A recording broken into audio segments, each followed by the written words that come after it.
نتكلم عن البدايه الدخله يعني.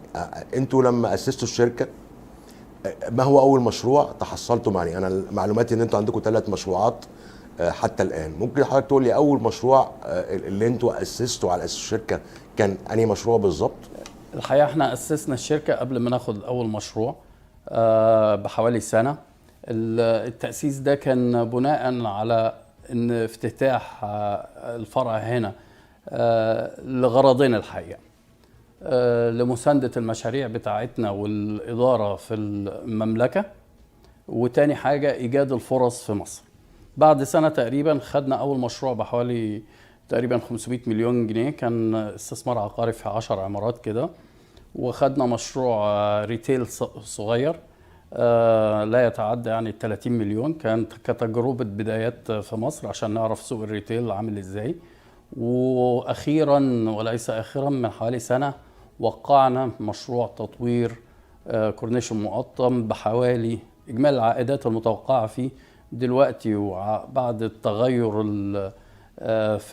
في خريطة الاستثمار العقاري نتيجة التغير في العملة، الانتسيبيتد ريفينيوز منها فوق ال 80 مليار جنيه. خلينا نتكلم عن المشروعات الصغيره الاول قبل ما ننطلق للمشروع الكبير اللي هو بتاع هضبه المقطم. عندنا مشروع بتاع ابراج المعادي، ده حضرتك اول مشروع دخلتوا فيه ولا وطبيعته ايه بالظبط؟ هو طبيعته مشروع سكني عبارة عن 10 أبراج، كل منها 2 بيزمنت زائد أرضي زائد 7 أدوار.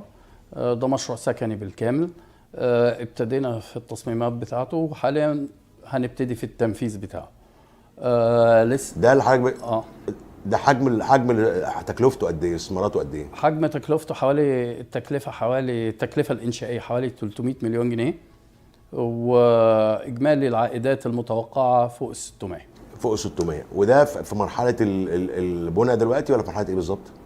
مرحله انشائيه ولا في مرحله اصدار التراخيص الاخيره. طب متوقع الانتهاء منه امتى يا فندم؟ متوقع بعد اصدار التراخيص خلال التايم فريم بتاعه 3 سنوات، بس احنا عاملين خطه مضغوطه انه ينتهي في سنتين.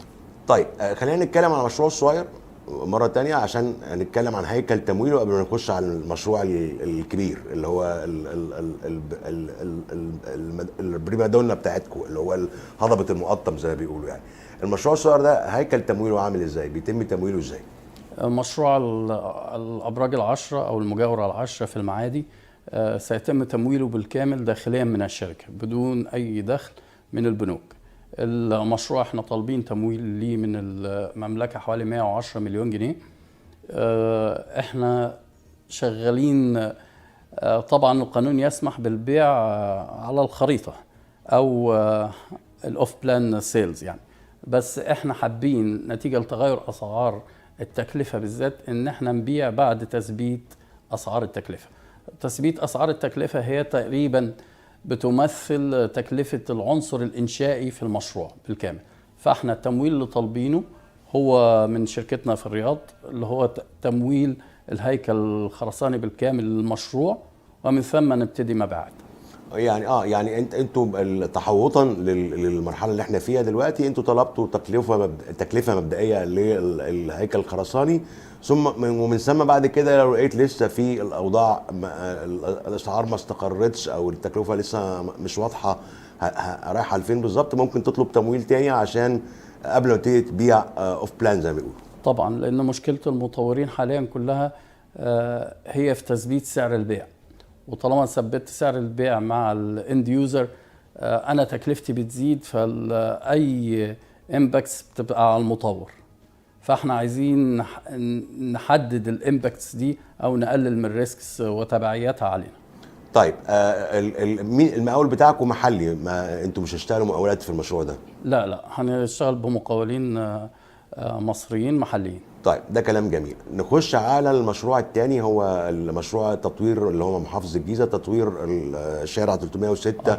خلينا بس نعرف ايه فكرة المشروع ده ودخلتوه ازاي، لان في ناس كتير ما تعرفش ايه 306 بالظبط. هو مشروع انا شخصيا من سكان الدقي فشايف 306، فبس عايز اعرف المشروع ايه فكرته ودخلتوا فيه ازاي وليه والكلام ده كله. هو المشروع ده يعني ممكن نقول انه متناهي الصغر يعني بالنسبة لشركتنا، بس احنا خدناه كبداية وكعلاقة مع محافظة الجيزة.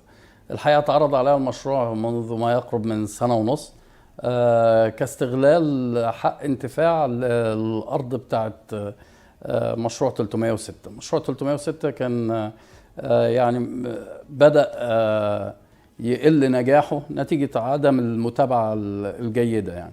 فاحنا خدنا الأرض ومن محافظة الجيزة وتم تجديدها الحقيقة، وتم عمل منتج بنسميه النيبرهود كورتيارد، او مش عايز اقول مول الحي لانه مش مول، لانه حاجه خدميه جدا للحي. وبنفكر نكرر التجربه دي في كل احياء القاهره ان شاء الله. التجربه دي كانت بدايه، تقريبا صرفنا على التطوير حوالي 25 مليون جنيه مصري، مع ان مساحه صغيره جدا، بس عملناه فيرست كلاس نيبرهود كورتيارد عشان ينجح. والحمد لله هو في مرحله النجاح دلوقتي. انت عارف مراحل النجاح بتبقى صعبه من البدايات لغايه اما المشروع بيبقى ماتيور وممكن تعتمد عليه. طيب انتوا بتديروا هذا المشروع صح كده؟ بندير. العقد مع محافظه الجيزه ده عقد شراكه ولا حق انتفاع؟ هو العلاقه مع محافظه الجيزه هي علاقه تعاقديه ايجاريه. احنا مأجرين الارض لمده 5 سنوات وتجدد. تمام كده. ودلوقتي احنا في مرحله التشغيل، وهل في كلام عن تكرار التجربه في حته تانية؟ واذا كان تكرار في حته، في كلام من النوع ده، ايه هي المنطقه التاليه بالظبط؟ في كذا موقع في محافظه القاهره ومحافظه الجيزه كمان بنتناقش عليهم مع المحافظتين. طب ممكن تغششنا تقول لنا المكان فين بالظبط او الاماكن فين بتتكلموا عنها؟ لا تحديدا لا، لان دي مناقصات ومزايدات.